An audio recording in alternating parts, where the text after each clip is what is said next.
요즘 최근 한 달 사이에 그 삼성전자에 관한 긍정적인 기사들이 엄청 많이 나왔습니다. 근데 제가 봤을 때는 그 기사들이 다 거짓말이었어요.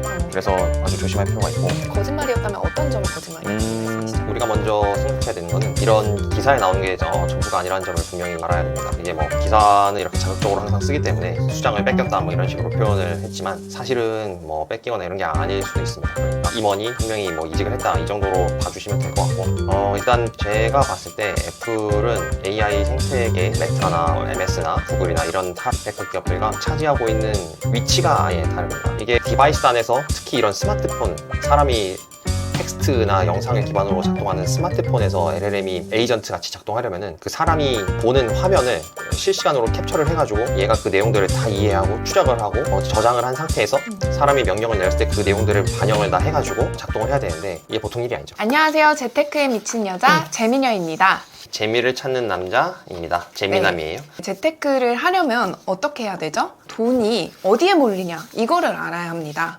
지금 전 세계에서 가장 돈이 많이 몰리고 있는 곳 어디일까요? 바로 AI입니다. 뉴스 기사만 봐도 온통 AI 패권을 두고 국가 간 신경전뿐만이 아니라 기업 간에도 피 튀기는 전쟁이 펼쳐지고 있습니다. 지금 경기 상황을 생중계해 보도록 하겠습니다. 재미남님, 예. 애플이 이 AI 전쟁에서 어떻게 대응하고 있는지. 아무래도 애플은 이제 전 세계 시총 지금은 2위인 그런 지금 3위, 기업인데 3위입니다. 지금 3위인가? 3위까지 떨어졌어요. 3위인 기업인데요. 어떻게 대응을 하고 있는지 알아보도록 하겠습니다. IT 대기업 하면은 우리가 상징적으로 생각할 수 있는 기업이라면 바로 애플이니까요. 애플은 지금 어떻게 대응을 하고 있을까요? 일단 언론에 나오는 걸로만 봐서는 제대로 대응을 하지 못하고 있는 것 같습니다. 자신들의 강력한 생태계에 약간 안주해 있는 측면이 없지 않아 있었던 것 같고, 그리고 너무 완벽하게 AI 서비스를 하려고 하는 것 같아요. 기존의 애플의 특징이기도 했죠. 완벽하게 되기 전까지 공개를 하지 않고 비밀주의로 감추고 있다가 딱 공개를 하는 그런 게 이제 애플의 특징이었는데, 하드웨어적인 거는 뭐 그럴 수 있다고 쳐도, 여태까지 애플이 출시한 아이폰들이나 뭐 그런 건 그렇다 쳐도 이 소프트웨어 시장에서도 그게 과연 맞는지는 약간 의문이 들긴 합니다. 그리고 요즘은 더군다나 하드웨어 시장에서도 그런 전략을 가져가는 회사는 많지 않거든요, 사실. 먼저 출시를 하고 그 다음에 빨리 피드백을 받아서 개선한 거를 다시 출시하고 이러는 게,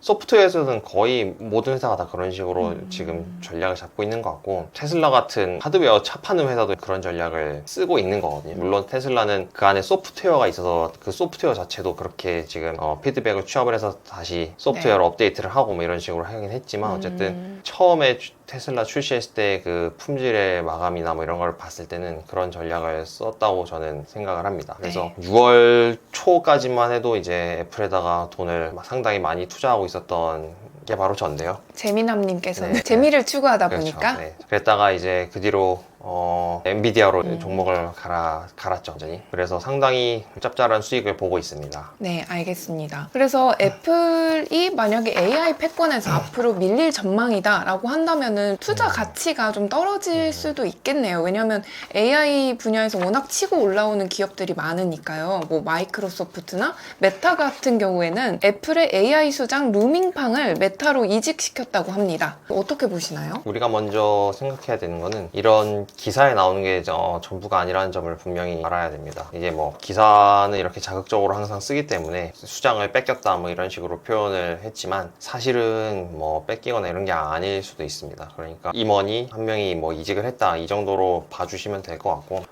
일단 제가 봤을 때 애플은 AI 생태계 메타나 MS나 구글이나 이런 탑 빅테크 기업들과 차지하고 있는 위치가 아예 다릅니다. 애플은 최종 소비자 단에서 소비되는 디바이스를 설계하고 판매하는 회사죠. 제조는 다 외주를 맡기지만. 바로 저희가 손에 만져볼 네. 수 있잖아요. 그러니까 이게 어떻게 보면은 제일 끝단 엣지 디바이스 뭐 이런 식으로 표현할 수도 있겠지만, 하여튼 실제 사람이 물리적인 명령을 내리고 작업을 수행하는 그 디바이스를 만드는 회사이기 때문에, 애플이요? 애플이 네. 그렇기 때문에 AI가 지금 발전의 초기 단계라고 보면은 그 초기 단계에서 점점점 완성이 돼가면서 끝에 디바이스 단계까지 오기까지는 시간이 꽤 걸릴 겁니다. 그래서 제가 지난번에도 말씀드렸지만 그 끝에 있는 디바이스가 제일 핵심은 로봇이 될 거라고 말씀을 드렸고, 그 다음에 저희가 사용하는 이 스마트폰도 그 중에 하나가 될 건데, 여기 스마트폰에서 이 LLM이나 AI를 적용시켜서 구현하는 거는 훨씬 더 어려운 문제점들을 많이 갖고 있습니다. 그래서 만약에 애플이 이거를 해낼 수 있다 그러면은 애플은 다시 시총 1위가 될 수도 있습니다. 저는 그렇게 보고요. 지금은 많은 시행착오를 겪고 있을 겁니다. 이게 디바이스 단에서 특히 이런 스마트폰, 사람이 텍스트나 영상을 기반으로 작동하는 스마트폰에서 LLM이 에이전트 같이 작동하려면은 그 사람이 보는 화면을 실시간으로 캡처를 해가지고 얘가 그 내용들을 다 이해하고 추적을 하고 저장을 한 상태에서 사람이 명령을 내렸을 때 그 내용들을 반영을 다 해가지고 작동을 해야 되는데, 이게 보통 일이 아니죠. 앱이 여러 개가 작동하고 있고 이 사람이 뭘 하면서 이 앱을 쓰고 있는지 이런 맥락을 다 파악을 해야 되고, 이 화면에 써져 있는 내용을 통해서, 그리고 그 앱 자체에서 돌아가는 그 화면의 내용도 파악을 해가지고 얘가 이 앱에서는 뭘 하고 있는지 이런 거 파악을 하고. 속도가 정말 빨라야 되겠네요. 그렇죠. 그래서 네. 그게 과연 그런 걸 이해하는 거는 디바이스에 인베디드 된 AI에서 그거를 이해를 하고 오류 없이 작동을 해야 되는데, 그게 과연 가능할 수 있을까? 사실 저는 의문이 들기는 합니다. 네. 먼 미래, 머지않은 미래에는 가능하지 않을까요? 애플이 네. 극도로 하드웨어 성능을 또 올리고, 그 다음에 SLLM 극도로 또 발전을 해가지고 지금 단계보다 훨씬 더 우수해지고, 그 다음에 네트워크망으로 뒷단에 있는 큰 LLM이 이제 도와주고, 이런 식으로 하는 게 지금 잡혀있는 아마 아키텍처일 텐데, 뭐 언젠가는 가능하겠죠. 언젠가는. 네. 네. 그렇지만 가까운 미래, 근 미래 1, 2년 내에 가능할까는 사실 의문이기는 합니다. 그래서 애플도 이 사실을 알고 있기 때문에 그렇게 속도전에 참여하지 않는 것 같다라고 분석할 수도 있겠네요. 네, 알겠습니다. 지금 이 기사들로 봤을 때는 사실 메타가 굉장히 공격적으로 오픈 AI 팀도 연구진에서 드러내고, 그리고 애플 임원도 데려오고 공격적으로 대응을 하고 있단 말이에요. 지금 메타가 6이죠, 시총. 네, 6이네요. 네, 그래서 메타가 그렇다면 이렇게 공격적으로 나오면서 치고 올라올 수 있는 가능성도 있다고 보시나요? 어떻게 보시나요? 사실 잘 모르겠습니다. 메타가 공개하고 있는 오픈소스 라마 LLM인데, 이제 라마는 굉장히 가벼운 LLM이죠. 그러니까 SLM이라고 볼 수 있는데, 라마 최신형의 성능이 매우 떨어진다는 얘기가 많습니다. 그래서 저도 이제 회사에서 일을 하다 보면은 회사 보안 정책 때문에 인터넷에 연결된 뭐 오픈 AI나 뭐 구글 제미나이나 뭐 클로드, 뭐 그록 이런 거를 사용하지 못하고 저희 온프레미스 방식으로 내부에서 돌려야 되는 경우가 이론적으로 검토를 해봤을 때, 사전적으로 검토해봤을 때 꽤 많은데, 그때 이제 작년까지만 해도 제일 먼저 있던 선택지가 라마예요. 오픈소스인 라마를 가지고 하는 거였는데, 요즘은 그렇지가 않더라고요. 네, 그렇지가 않고 이제 다른 오픈소스들 SLLM으로 많이 하는 것 같고, 그래서 하여튼 지금 언론에 나오는 걸로 보면은 메타는 이제 그런 그 오픈소스 SLLM 이거를 그냥 뛰어넘어서 AGI라고 하죠. 이제 네. Artificial General Intelligence, 그것보다 한 단계 더 네. 목표로 삼아서 하는 것 같던데, AGI를 뛰어넘는 네. 초지능 네. MSL 메타 슈퍼 인텔리전스 랩스 개발을 위해 네. 별도 팀을 꾸렸다고 합니다. 그렇죠. 근데 그게 과연 가능할까? 약간 회의적인 입장이신 거네요. 회의적이라기보다는 네. 궁금한 겁니다. 네. 저는 재미를 찾는 남자니까 재미있어야지 이렇게 파고 들어가는데, 그게 진짜 가능할까? 이 중간 단계를 뛰어넘어서 끝까지 가는 게 한 번에 가능할지 아주 궁금합니다. 네, 메타가 가지고 있는 데이터가 보통 SNS에 기반한 거라고 볼 수 있는 거겠죠? 본인들 갖고 있는 SNS 데이터를 당연히 쓰겠지만 그게 과연 경쟁력이 있는 최상급 품질의 데이터인지는 솔직히 잘 모르겠습니다. 요새 그리고 X보다 스레드가 더 많이 올라왔다는, 유행한다는 얘기도 있습니다. 네, 이런 것도 한번 참고하셔서 메타 투자에 고민을 해보시는 것도 좋겠고요. 그리고 제가 눈여겨봤던 점이 바로 이 점이었습니다. 다 중국인들이에요. 이분들 임원 수장들, 그리고 또 오픈 AI에서 데려온 그 연구진 총 8명 모두 다 뭐 홍이렌, 지아 후이유, 슈차오비, 송지아, 자오 다 중국인들이거든요. 그래서 엔비디아 CEO 젠슨 황은 전 세계 AI 연구자 절반이 중국인이라면서 이 점을 지적을 했습니다. 중국인들이 어떻게 해서 AI 이 산업에 있어서 이렇게 경쟁력을 갖게 되었나, 이 점도 되게 궁금해지더라고요. 어떻게 생각하시나요? 일단 제가 알기로는 이공계가 훨씬 우위에 있는 국가 정책적으로나 사회 분위기로나 훨씬 우위에 정치인들도 뭐 주요 그 핵심 칭화대라든지 몇몇 그 유명한 공대가 네. 있는데 그런 공대 출신들이 많은 것으로 알고 있고 그래서 뛰어난 인재들이 다 공대 쪽으로 가는 게 뭐 당연한 걸로 알고 있습니다. 의대 안 가죠, 중국? 역사적으로 공산 국가에서는 의사가 아주 인기가 없습니다. 그렇군요.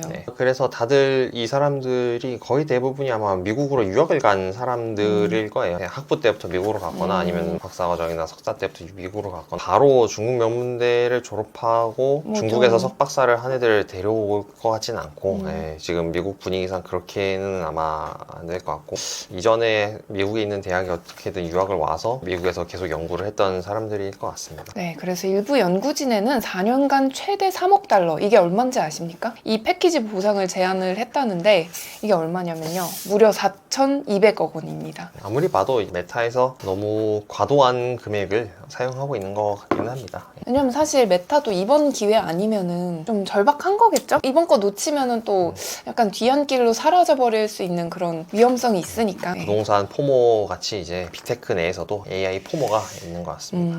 알겠습니다. 테슬라의 정치적 전환과 리스크, 저희가 지난번 편에 다뤘었던 적이 있는데요. 신당 창당 선언을 했습니다. 트럼프와 완전 결별했고 그 이유가 하나의 크고 아름다운 법, 옥바 입법에 반대해서 트럼프 대통령과 완전히 결별했다는 뉴스가 전해지고 있습니다. 혹시 이거 관련해서 재미남님께서는 좀 재미를 찾으셨는지 궁금합니다. 아주 재밌죠. 원래 싸움 구경이 제일 재밌는 그쵸. 거잖아요. 진짜로 정당을 만들 줄은 몰랐는데 신청을 했으니까 찾아보니까 미국은 주마다 그 창당 요건이 다 상이해서 캘리포니아입니다. 캘리포니아. 본사는 텍사스로 옮겨놓고서 또 캘리포니아에다가 본부를 뒀어요. 다음 이름은 뭐죠? ZY인가? 아메리카 파티입니다. 아메리카 파티예요. 그래서 어제는 주가가 많이 떨어졌죠. 10% 가까이 떨어진 걸로 알고 있는데 오늘 현재 23시 10분 기준 주가는 살짝 오르고 있습니다. 1% 정도 오르고 있고요. 만약에 우리가 기대해 볼 수 있는 것은 테슬라 주주라면은 이제 아메리칸 파티가 엄청난 지지를 얻어가지고 이 정도 주가 300달러?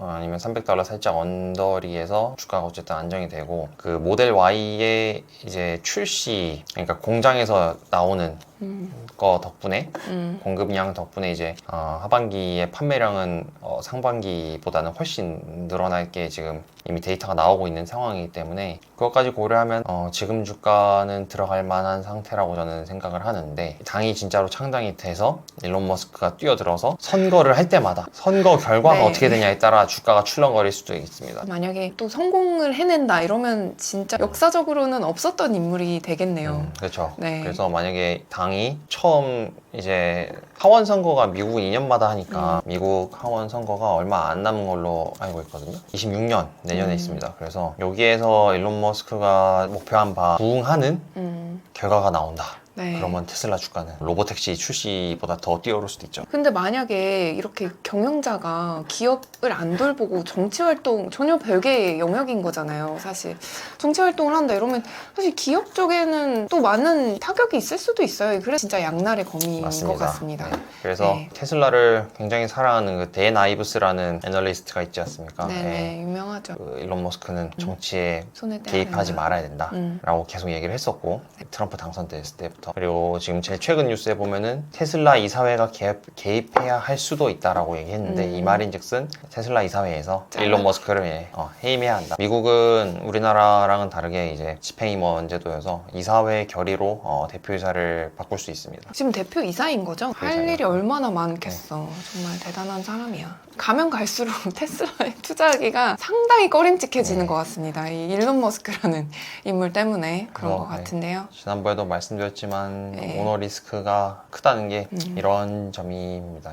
이게 장점도 있지만 단점도 그만큼 커서 예측 가능성이 떨어지기 때문에 큰 돈은 예측 가능성이 그렇게 떨어지는 종목에는 투자를 하면은 안 되는 거 아닌가 하는 게 제 개인적인 의견입니다. 그러면 마지막 섹터로 넘어와서 저희 국내 뉴스도 한번 살펴볼게요. 아무래도 삼성전자 뉴스가 뜨겁게 달궜는데요. 2분기 영업이익이 50% 급감했다라는 좀 비극적인 뉴스가 전해져 왔습니다. 재민아님께서는 어떻게 보셨나요? 사실 예상했죠. 예상했던 건데 수치 자체는 예상했던 것보다 더 안 좋게 나왔다. 이게 전반적인 애널리스트들이나 뭐 기사들의 취지인 것 같고요. 기사를 보니까 메모리 쪽 네. 그리고 비메모리 쪽 골고루 다 부진을 해서 영업이익이 크게 감소를 한 것 같습니다. 최근 며칠 사이에 주식이 꽤 많이 올랐죠. 한 달 사이에 15,000원 언더에서 61,400원.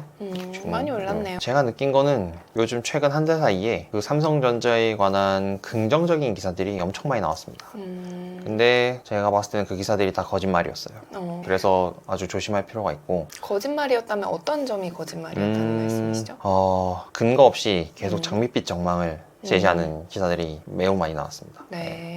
특히 엔비디아 관련해서 앞으로 좀 더 매출이 뛸 거다. 많이 좋을 거다. 기점으로 이제 부정적인 기사가 막 나왔지만 그 직전까지만 해도 엔비디아의 납품이 기대된다 막 이러면서 기사들이 나오고 AMD 쪽에 납품하는 걸로 막 엄청 많이 띄우고 막 이랬던 걸로 알고 있거든요. 근데 문제가 있습니다. 엔비디아에 납품을 할 수 있을 것이냐. 작년에도 1년 내내 그 얘기를 했거든요. 네, 맞습니다. 퀄 테스트 한다. 작년 초부터 11월까지 계속 기사에 나왔어요. 지금 올해는 이제 더 이상 그렇게 하지를 못하고 주가가 그냥 가라앉았다가 AMD에서 만든 가속기 최신 버전에 삼성 HBM이 들어간다 뭐 이런 식으로 해서 지금 긍정적인 기사들이 많이 나왔는데 사실 가속기 시장에서 AMD 제품을 과연 누가 얼마나 살 수 있을까 저는 그게 의문이 들긴 합니다. 저도 개인적으로 뭐 노트북 살 때 전부 다 AMD 칩셋 달린 거를 사거든요. AMD 주가 꽤 많이 올랐잖아요. 많이 올랐죠. 최근에. AMD는 최근에 많이 올랐죠. 근데 가속기에서는 좀 사정이 다르다고 저는 봅니다.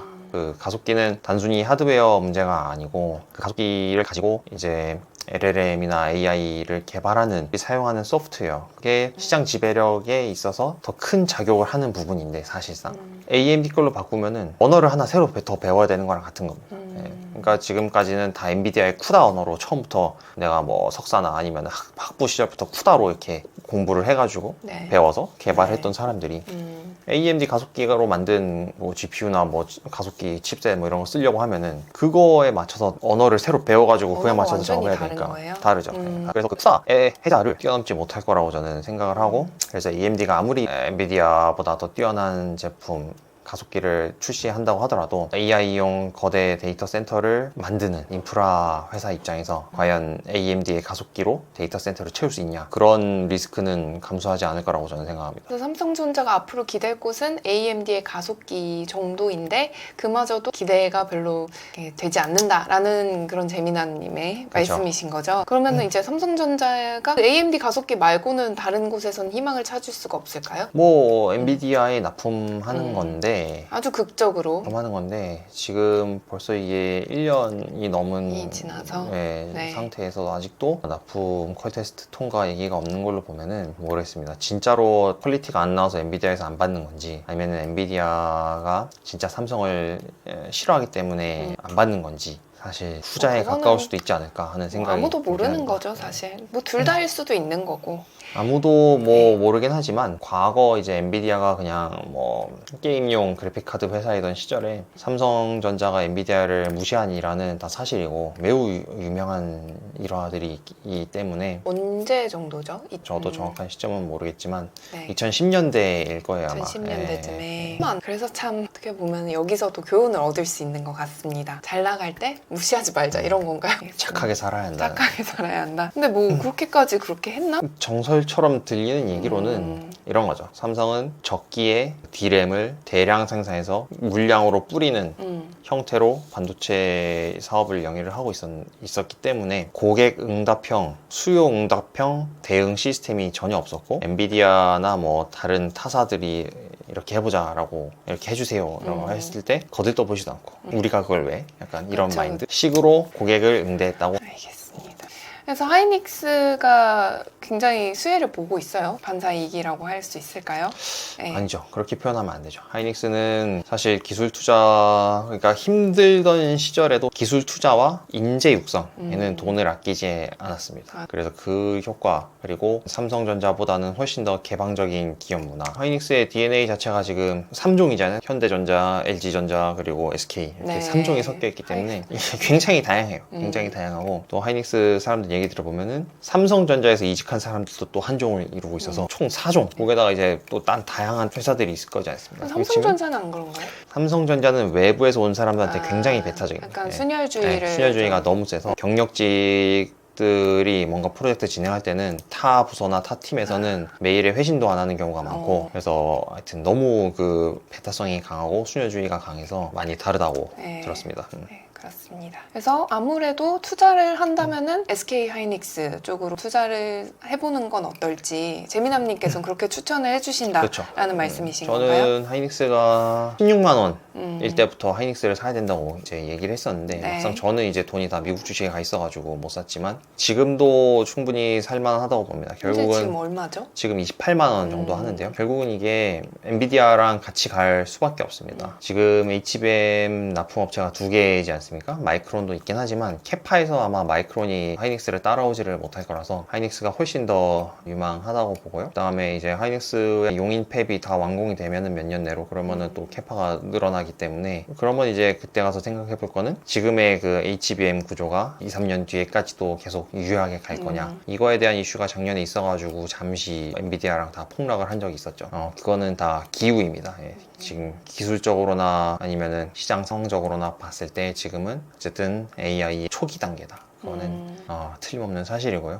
우리가 PC에서, 스마트폰에서 앱 접속해서 텍스트로 아니면 말로 질문하고 하는 걸 뛰어넘어서 이제 영상 처리를 들어가고, 그 다음에 로봇에 탑재되면 로봇도 다 영상 처리거든요. 그게 다 비전으로 하는 거라 전부 다 영상 처리고, 그 다음에 자동차 지금 다 이제 영상 처리로 가기 때문에, 영상 처리로 가게 되면은 훨씬 더 많은 용량의 데이터 이동이 필요하고, 거기에서 핵심이 되는 거는 메모리다. 그래서 현재 기술적으로는 이 아키텍처를 어떻게 메모리와 GPU 간 왔다 갔다 하는 속도나 대역폭을 넓혀서 빨리 처리하냐에 모든 초점이 맞춰져 있기 때문에 HBM 계속 갈 거고 GPU도 계속 갈 거고 그렇습니다. 네, 하이닉스가 그러면 국내 시총 1위 기업으로 거듭날 수도 있는 기대를 해봐도 될까요? 이렇게 3년만 더 가면은 충분히 뒤집어지지 않을까 싶습니다. 이렇게 3년 정도 흐름을 잘 탔다 지금까지는. 근데 또 뭐 어떤 변수가 기다리고 있을지는 모르는 거니까 그런 거는 이제 저희와 함께 계속해서 체크해 가시면서 같이 안전한 흐름 타보시길 바랍니다. 알겠습니다. 재민남님, 오늘 마지막으로 해주실 말씀 있으실까요? 어쨌든 저희는 재미를 추구하지만 재테크도 추구하는 거니까, 제가 요즘 관심 있게 보는 건 현대 기아차 이 두 개입니다. 근데 여기는 아직 강하게 추천드리기는 좀 쉽지 않은 게, 지금 미국에서 전기차 보조금이 이제 중단될 예정이고, 그리고 관세도 있고 이래가지고 강하게 추천은 못 드리지만, 어쨌든 주가 자체가 많이 빠졌다가 다시 회복하고 있는 지점이 있고, 그 다음에 최근 들어서 현대 기아차가 워낙에 잘 팔리고 있기 때문에 전 세계에서, 그래서 조금 더 지켜볼 만 하다. 맞아요. 자동차는 또 자연스럽게 배터리 쪽으로 얘기가 흘러가는데, 그것까지 얘기하면 너무 길어지니까. 네. 어쨌든 근데 다음번에 지금 약간 외면받고 있는 건가요? 좀 관세 관심세 때문에 지금 어쩔 수 없이 많이 빠져 있는 상태인 거죠. 사실 이럴 때 진입하기가 좋은 거잖아요. 모두가 다 그거 좋다 막 이러면 달려들기 시작하면 그때는 사실 많이 먹을 순 없는 거고. 그렇죠. 네. 그게 지금 방산주가 딱 그런 상황이고, 조선 방산은 딱 그런 상황이고, 조선 방산, 그 다음에 의료기기 네. 섹터, 세 개 섹터가 제가 봤을 때 딱 그런 상황이고, 국내 주식에서는 여기에서 지금 좀 눌려 있는 게 이제 자동차 섹터인데, 관세 때문에 그런 거고, 트럼프가 또 소환을 보냈지 않습니까? 미국 현대기아차 같은 경우는 미국 현지 공장을 이미 많이 세워둔 상태여서, 특히 현대차 같은 경우는 수출하는 차가 그러니까 미국 엑센트, 우리나라 아반떼 주력인 걸로 알고 있어요. 근데 아반떼는 사실 현대차에서 지금 가장 싼 차거든요. 그래서 네. 마진이 어차피 많이 남지 않는 차라서 이게 많이 팔지 못하더라도 치명적이지 않을 수 있다. 거꾸로 지금 현대기아차가 미국 미국 현지에서 생산해서 파는 대형 SUV나 아니면은 전기차들이 엄청나게 잘 팔리고 있기 때문에 네. 그리고 그 차들은 마진이 큰 차들이기 때문에 이게 실적이 점점 하반기까지 나오기 시작하면은 상당히 괜찮을 수 있다. 다만 한 가지 문제는 이제 미국의 전기차 보조금 7,500달러, 1,000만 원 정도 되는 거죠. 그게 9월까지만 지급되는 걸로 알고 있는데 그렇게 되면은 과연 테슬라와의 경쟁에서 살아남을 수 있을까? 네, 알겠습니다. 이것 또한 정말 격세지감이네요. 왜냐하면 한 10년 전만 해도 현대기아차가 독삼사 차와 그 어깨를 견줄 수 있을 거라고는 생각을 못 했잖아요. 네, 근데 이제는 독삼사보다는 현대기아차가 어느 정도는 더 우월한 지점도 있고 이런 게 참 기업의 승패가 계속해서 뒤바뀐다는 것도 재미있는 지점인 것 같습니다. 뭐 여기서 또 삼성 얘기를 하자면 삼성 SDI가 BMW랑 스텔란티스 쪽에 납품을 하는데 배터리를 스텔란티스는 뭐 이미 상태가 안 좋은 지 한참 됐으니까 별 의미가 없고 BMW 전기차가 많이 안 팔립니다. 그래서 최근 한 일주일 동안 배터리주들이 많이 올랐거든요. 근데 삼성 SDI는 벗어나 있습니다. 오늘 기사 나온 것처럼 이제 LG 에너지 솔루션은 보조금 빼고도 흑자로 돌아섰고 SK온도 아마 흑자로 돌아설 것으로 지금 예상된다고 하는데 그게 다 현대차 덕분인 거죠. 네. 100% 현대차 덕분입니다. 현대차가 잘 팔리기 때문에 공장 가동률이 올라가서 지금 흑자 전환을 기대하고 있는 거고요. 그래서 전기차 시대가 되면서 지금 사실상 독삼사는 소비자의 선택을 받기 힘들어진 상황이다. 알겠습니다. 전 세계에 인재와 돈이 몰리는 곳에 재테크의 미래가 있다고 생각이 들고요. 저희는 그 흐름을 열심히 쫓아가 보도록 하겠습니다. 지금까지 재테크에 미친 여자 재민여였고요. 재미남이었습니다. 감사합니다. 구독과 좋아요 눌러주세요.